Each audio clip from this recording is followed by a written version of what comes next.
जरा सोचिए, देश में एक बेहद तनावपूर्ण माहौल है।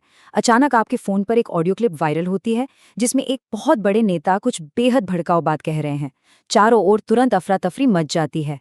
लेकिन कुछ ही घंटों बाद जांच में पता चलता है कि वो ऑडियो तो पूरी तरह से नकली है। जी हाँ, एक डीप फेक, जिसे किसी इंसान ने नहीं बल्कि कंप्यूटर ने बनाया है। इसी डिजिटल धोखे और इसके भयावह परिणामों को रोकने के लिए आज के इस एक्सप्लेनर में हम एक बहुत ही गंभीर विषय की तह तक जाएंगे। हम डिकोड करेंगे the information technology amendment rules 2025। असल में एक बहुत बड़ा भ्रम हो सकती है। एक ऐसा अनदेखा खतरा जो बिना कोई शोर किए हमारी वास्तविकता को, हमारे सच को बदल रहा है। तो सबसे पहले ये जानना जरूरी है कि आखिर ये मुद्दा खबरों में क्यों है।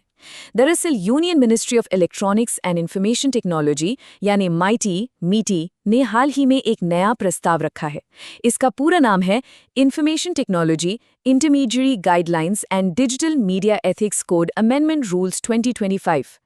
इसका सीधा और स्पष्ट उद्देश्य डीप फेक और कृत्रिम रूप से बनाई गई भ्रामक जानकारी के बढ़ते खतरे पर लगाम लगाना है। और यहाँ सबसे अहम फैक्ट जो आपको याद रखना है वो ये कि ये कड़े नियम ठीक 15 नवंबर 2025 से पूरी तरह से लागू हो जाएंगे। तो चलिए, डिकोडिंग आईटी रूल्स 2025। शुरुआत करते हैं एक बहुत ही जरूरी टर्म से, सिंथेटिकली जनरेटेड इन्फॉर्मेशन या शॉर्ट में SGI। आखिर ये बला है क्या? आप इसे जानकारी के एक डिजिटल बहरूपे के रूप में समझ सकते हैं। कंप्यूटर या किसी एल्गोरिदम का इस्तेमाल करके कृत्रिम रूप से बनाई गई या बदल दी गई कोई भी ऐसी जानकारी जो देखने या सुनने में बिल्कुल असली लगे, उसे कानूनी भाषा में SGI कहा जाता है। अब ये समझना भी उतना ही जरूरी है कि इन नियमों के दायरे में आखिर कौन सी कंपनियां आती हैं। पहले हैं सोशल मीडिया इंटरमीडियरीज यानी SMI। ये वो प्लेटफॉर्म्स हैं जो मुख्य रूप से हमें आपस में जुड़ने और जानकारी शेयर करने की सुविधा देते हैं। लेकिन इसमें एक और बहुत अहम कैटेगरी है, सिग्निफिकेंट सोशल मीडिया इंटरमीडियरीज या SSMI। होता यह है कि जब किसी प्लेटफॉर्म पर यूजर्स की संख्या केंद्र सरकार द्वारा तय की गई एक निश्चित सीमा को पार कर जाती है तो वो SSMI बन जाता है और जाहिर है उस पर नियम भी ज्यादा सख्त हो जाते हैं। और यहीं सामने आता है एक बेहद दिलचस्प और क्रूशियल फैक्ट, नंबर 10। इसे 10% का नियम कहते हैं। नए नियमों के मुताबिक अगर कोई विजुअल या वीडियो SGI है तो उस पर जो आर्टिफिशियल होने का लेबल लगेगा वो स्क्रीन के कुल सरफेस एरिया के कम से कम 10% हिस्से को कवर करना ही चाहिए। और अगर कंटेंट सिर्फ ऑडियो है तो उसकी कुल अवधि के शुरुआती 10% हिस्से में ये साफ साफ बताया जाना चाहिए कि ये सिंथेटिक है। अब सबसे बड़ा सवाल, इस पूरी प्रक्रिया को लागू करने का बोझ उठाएगा कौन?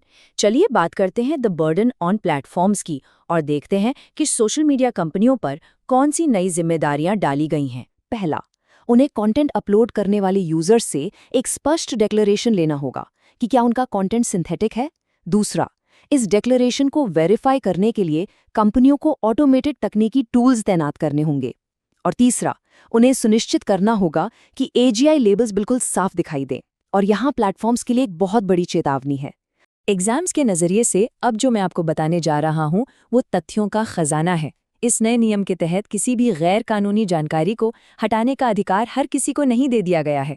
केंद्र या राज्य मंत्रालयों में कंटेंट हटाने का आदेश केवल जॉइंट सेक्रेटरी यानी संयुक्त सचिव या उससे ऊपर के रैंक के वरिष्ठ अधिकारी द्वारा ही दिया जा सकता है। और अगर बात पुलिस फोर्सेस की करें तो ये शक्तिशाली अधिकार केवल डिप्टी इंस्पेक्टर जनरल यानी DIG या उससे उच्च रैंक के अधिकारी तक ही सीमित कर दिया गया है।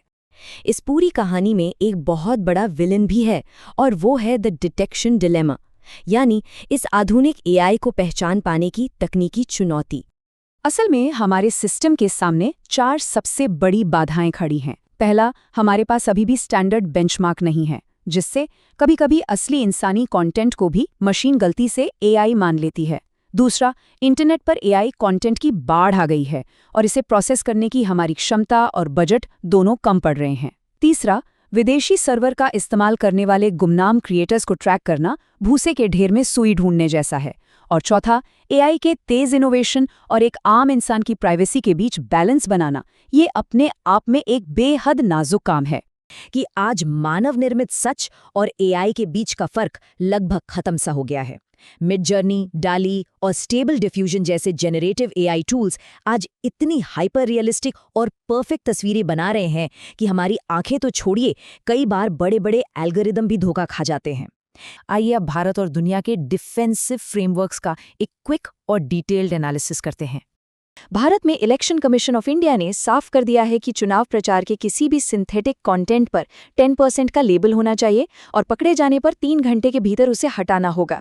इसके अलावा digital personal data protection act 2023 यानी डीपीडीपी एक्ट बिना यूजर की सहमति के डेटा का इस्तेमाल रोकता है। वहीं Indian cyber crime coordination centre यानी I4C को IT एक्ट के तहत कंटेंट हटाने का नोटिस जारी करने की पावर दी गई है।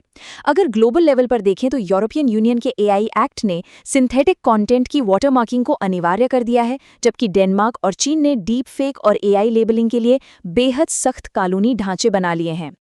अब हम अपने इस विश्लेषण के आखिरी और सबसे अहम पड़ाव पर हैं। हम बात करेंगे द वे फॉरवर्ड की, वो रास्ता जो हमारी बौद्धिक संपदा को बचाएगा और इस डीप फेक की महामारी को रोकेगा। एक सुरक्षित और भरोसेमंद भविष्य के लिए हमें कुछ बेहद मजबूत पिलर्स की जरूरत होगी। सबसे पहले हमें कंटेंट के लिए आधार कार्ड जैसा ही एक डिजिटल प्रोविनेंस फ्रेमवर्क बनाना होगा जो ये बता सके कि कोई वीडियो या तस्वीर आखिर पैदा कहाँ से हुई है। दूसरा, प्लेटफॉर्म्स के प्रभाव के हिसाब से उनकी जवाबदेही तय करनी होगी। तीसरा, आम जनता के बीच AI को लेकर बड़े पैमाने पर जागरूकता लानी होगी। जरा विजुअलाइज कीजिए, हर AI वीडियो में एक ऐसा पक्का AI वाटरमार्क हो जो हमें तो न दिखे लेकिन एल्गोरिदम उसे तुरंत पकड़ ले। यही हमारी सबसे बड़ी ढाल बनेगी। और आखिर में हमें अपने घरेलू कानूनों को ग्लोबल स्टैंडर्ड्स के साथ अलाइन करना ही होगा। तो इस पूरी चर्चा के अंत में एक ऐसा गंभीर सवाल जो हम सबको सोचने पर मजबूर करता है, जैसे जैसे हम कृत्रिम धोखे के इस तेज और खतरनाक युग में आगे बढ़ रहे हैं, क्या सिर्फ इन छोटे से रेगुलेटरी लेबल्स के दम पर हम उस मानवीय सत्य की अखंडता को बचा पाएंगे? ये लगातार होते इनोवेशन और सख्त नियमों के बीच का एक ऐसा नाजुक संतुलन है जिसे एक सुरक्षित भविष्य के लिए हमें हर हाल में खोजना ही होगा। अगर ये वीडियो आपको पसंद आया हो तो लाइक जरूर करें, शेयर करें उन दोस्तों के साथ जिन्हें UPSC, लॉ या जनरल नॉलेज की तैयारी करनी है। और हाँ, सब्सक्राइब करें। आप अपने सुझाव या सवाल नीचे कमेंट में लिख सकते हैं। UPSC एंड कॉम्पिटिटिव एग्जाम की गाइडेंस या मेंटरशिप के लिए संपर्क करें।